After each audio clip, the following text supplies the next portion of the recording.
आदाब, मैं हूं मुमताज आलम रिजवी और मैं बात करूंगा उत्तर प्रदेश की। उत्तर प्रदेश या पूरे देश में जो माहौल बनाया जा रहा है, एक ख़ास किस्म का अजीब व गरीब, एक ही मुल्क में एक ही सूबे में दो तरह के कानून सामने आ रहे हैं। आप देखिए अभी उत्तर प्रदेश में जो हुआ है, एक मुस्लिम सब इंस्पेक्टर के साथ जो ट्रैफिक में था, उसने महज हुजूर सल्लल्लाहु अलैहि वसल्लम का नाम ले लिया और उसे वहाँ से हटा दिया गया। मैं आफाक की बात कर रहा हूँ। आफाक बहुत ही मशहूर हैं।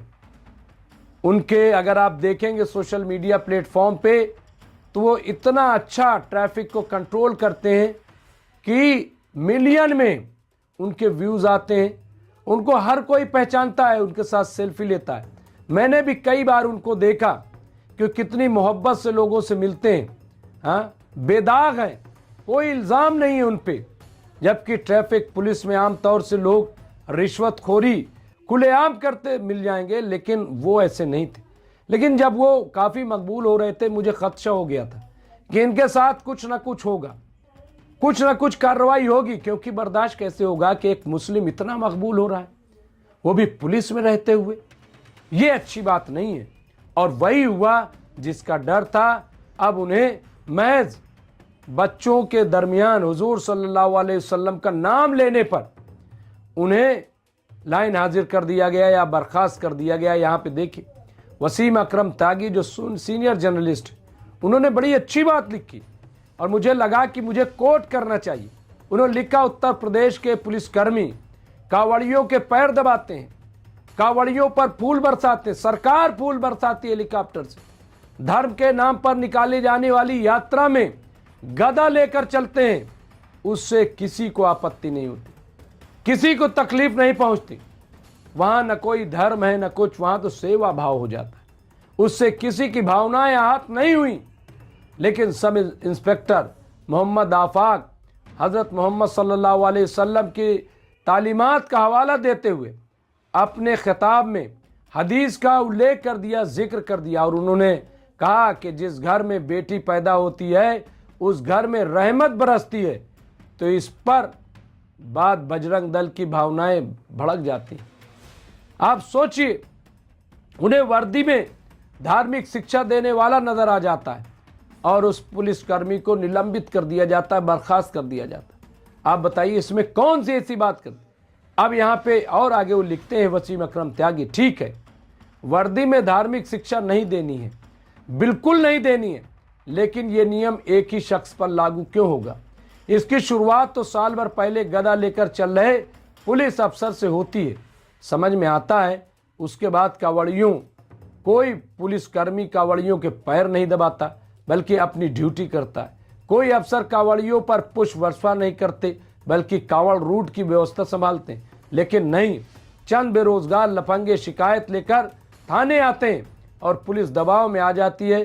क्या पुलिस सिर्फ सत्ताधारी दल के अनसांघिक संगठनों की ही सुनेगी, उन्हीं के सही गलत बातों को तरजीह देगी, बाकी को नहीं? ये सवाल वसीम अकरम त्यागी ने उठाया और जगह जगह हम देख रहे हैं कि बजरंग दल या इस तरह के और जो संगठन है वो जाके शिकायत कर देते। कोई भी शिकायत, न उसकी जांच होगी न पड़ताल होगी, न उसे देखा जाएगा कि क्या सही है क्या गलत है, लेकिन कार्रवाई कर दी जाती। आखिर ऐसा क्यों? आप बताइए। छोड़ दीजिए इंस्पेक्टर की बातों को, पुलिसकर्मियों की बातों को, मैं कह रहा हूं जो सरकार में है, जो मंत्री बने हैं, आप बताइए क्या एक धर्म का प्रचार करना, एक धर्म को लिए लिए फिरना, चाहे वो वजीर आजम हो, चाहे वजीर आला हो, चाहे वो वजीर हो, जब हलफ लेते हैं तो क्या कहते हैं? हलफ संविधान की लेते हैं और हलफ लेते हुए यही तो कहते हैं ना कि किसी धर्म से भेदभाव नहीं करेंगे, ना ही बढ़ावा देंगे। आप बताइए तो फिर ये क्या होता है जब मंदिर मंदिर घूमते हैं? क्यों? ये सवाल है। तो इस तरह की बातें आखिर क्यों की जा रही? कैसा माहौल बनाया जा रहा है? फिर आप कहते हो, उठाते हो एक तबके से कि साहब ये ऐसा कर रहे हैं, वैसा कर रहे हैं, ऐसा बोलते हैं, वैसा बोलते हैं। कौन कैसा बोल रहा है? कोई कैसा नहीं बोल रहा है। सब हिंदुस्तानी हैं, हिंदुस्तान के विकास में योगदान देना चाहते हैं, दे रहे हैं। लेकिन जिस तरह का माहौल बनाया जा रहा है, क्या ये मुनासिब है? क्या ये दुरुस्त है? मैं बार बार कह रहा हूं, एक के बाद एक घटनाएं सामने आ रही हैं। हर रोज आप देखिए कोई ना कोई ऐसी चीज सामने आ जाती है क्राइम को लेकर के। अभी शामली का मामला आया, वहां पे मामला कुछ था, तूल कुछ दे दिया कि साहब नकाब न पहनने पे उसे मार दिया गया। हाँ, ये शामली से सिडनी स्टोरी बना दी गई। हाँ, उसको जोड़ दिया गया। आखिर हर वक्त मुसलमानों को कटघरे में खड़ा करना, उसे दहशतगर्द शिद्दत पसंद करार देना, क्या ये अच्छी बात है? अगर एक पुलिस इंस्पेक्टर, अगर वो एक अच्छी तालीम की बात कर रहा है, समाज में एक अच्छी बात कर रहा है, तो आप ये क्यों देख रहे हो कि वो किसका नाम लेकर के कहे? आप ये क्यों नहीं देख रहे हो कि एक अच्छी बात वो बता रहा है बच्चों को या किसी को भी? आप यही तो कहते हो ना कि भाई अच्छी तालीम लोगों तक पहुंचे। तो कैसे पहुंचे? अब तो मेरे ख्याल से कुछ दिन में नाम लेना ही बंद कर दिया कि कोई हर चीज पे। अभी मैं देख रहा था एक बोर्ड उतार करके और उसमें इस्लाम नगर लिखा हुआ था, उसे इस्लाम को मिटाया जा रहा था कि जहां जहां इस्लाम होगा मिटा देंगे। आप इस्लाम को मिटा पाओगे? आप इस्लाम को खत्म कर दोगे? ये कैसी सोच है?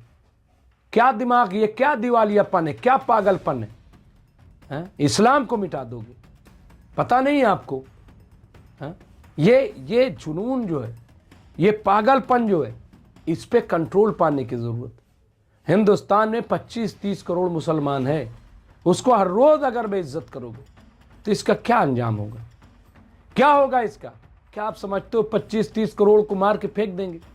क्या समझते हो कि उन्हें दरिया में, समुद्र में डाल दिया जाएगा? क्या आप समझते हो कि सब कन्वर्ट हो जाएंगे, सब जो है वो हिंदू धर्म इख्तियार कर लेंगे? अरे भाई, हिंदू धर्म में दलितों जाइए, बौद्ध धर्म के मानने वाले सारे लोग, जाके पता कीजिए, उनकी हालत देखिए, इख्तिलाफ है आपस में। उनके हाथ का आप पानी नहीं पीते हो, उन्हें आप मंदिर नहीं जाने देते हो, और आप मुसलमान को कन्वर्ट करके लाना चाहते हो। कहाँ लेकर के जाओगे? ये बेकार की बातें, फजूल की बातें, और इससे देश को पीछे ले जाने का काम किया जा रहा है। जबकि आज जरूरत है कि देश को आगे ले जाया जाए, देश का विकास किया जाए। कैसे बाहर की कंपनियां हिंदुस्तान में आए, कैसे देश का विकास हो, इस पर गौर करने की जरूरत है। सब मिल करके, मैंने कई बार कहा कि अगर 25 करोड़ मुसलमान है तो उसके 50 करोड़ हाथ हैं। इन हाथ को काटा नहीं जा सकता, लेकिन इन हाथों से काम लिया जा सकता है। आखिर ये बात समझ में क्यों नहीं आती सरकार में बैठे लोगों को कि इन्हें आगे बढ़ाइए, इनसे काम लीजिए और देश का विकास कीजिए। मैं इस सिलसिले में जो भी अपडेट होगा फिर आपके अंदर पेश करूंगा। देखते रहिए एमएमसी न्यूज़ इंडिया। बहुत बहुत शुक्रिया।